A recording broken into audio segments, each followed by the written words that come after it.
லஞ்சுக்கு இன்னைக்கு டிஃப்ரெண்டான ரெசிபி ட்ரை பண்ணியிருக்கேன். வாங்க.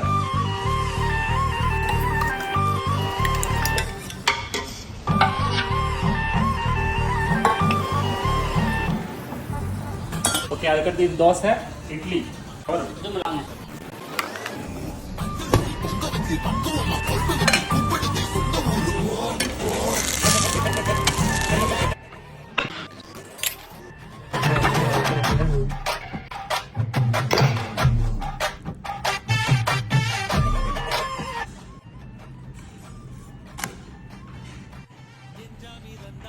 இட்லி ரொம்ப சாஃப்டாகவே இருக்குது. இன்னும் பார்த்தீங்கன்னா கடலைப்பருப்பு, முந்திரி பருப்பு போட்டிருக்கு, பொட்டுக்கடலை, தேங்காய், காஞ்ச மிளகாய், கொஞ்சம் ஒரு பல்லு பூண்டு போட்டு நல்லா கிரைண்ட் பண்ணியிருக்கு. பெண்ணையும் தந்தானே அத்தார திண்ணையும் தந்தானே நிம்மதி நெஞ்சுக்கு தூரம்